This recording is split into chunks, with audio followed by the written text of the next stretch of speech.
Birmingham, Alabama. I don't quite remember the exact year, but no matter.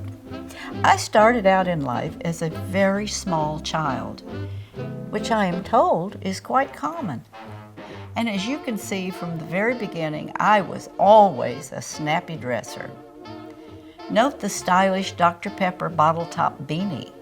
It was clear even in the first grade that I wanted to be different.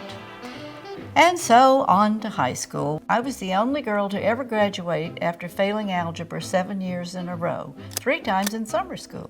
And thus began my quest to become a beauty queen. She is the sweetheart of... Well, after entering the Miss Alabama contest 6 years in a row and never winning, I finally gave up, although I was Miss Congeniality many times, even if I did vote for myself. Time to get serious. I would join the theater. I would become an actress. Here I am, making a splash in the local community theater as one of the strippers in the musical Gypsy. My mother was not very proud of that. And so over the next few years, I played many roles in the theater and wrote a few one-woman shows doing comedy sketches that I had written.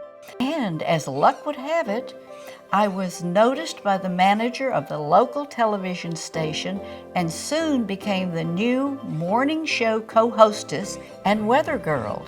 A man from CBS television visiting Birmingham at the time caught me on television and arranged for me to go to New York and appear on a network show doing one of the sketches that I had written. When it's least expected. And again, as luck would have it, Alan Funt of Candid Camera was in the audience on opening night. He liked what I had written and hired me as a writer and performer on his hit CBS show, Candid Camera.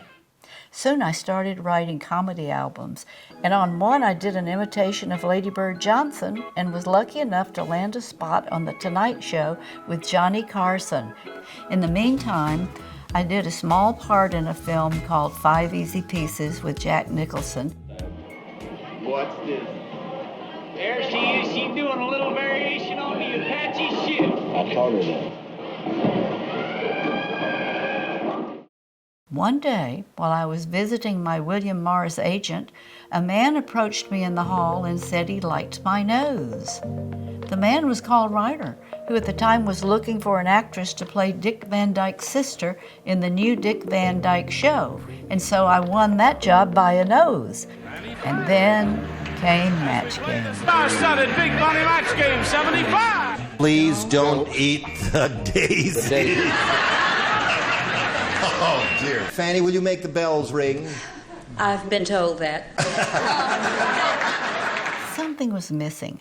I didn't know what yet until I moved to Montecito and saw a sign on a telephone pole that read, Santa Barbara's Writers Conference.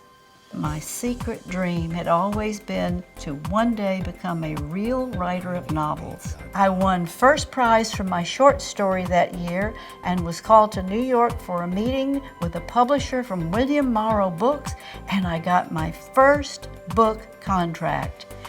And thanks to the help from Barnaby Conrad, a real writer at last. I wanted to write another book, so I wrote an outline for a new book based on my great-aunt and submitted it to over 17 publishers. But I was told that nobody wanted a book about an old lady in a nursing home. And finally, I found a publisher at Random House, and the book Fried Green Tomatoes was published. But who would have ever guessed that someone would make a movie out of it? And not only that, much to everyone's surprise, including me, that it would become such a huge hit. When we think of romance and marriage, what is the first thought that comes into your mind? Divorce. Much excitement and an Oscar nomination for me. All of the nominees for Best Screenplay based on material previously produced or published are Fannie, Flagg, and Carol Sobieski for Fried Green Tomatoes. We even made it to the funny paper. Here I am with director John Avnet at the London premiere of the movie where they served, you guessed it, fried green tomatoes.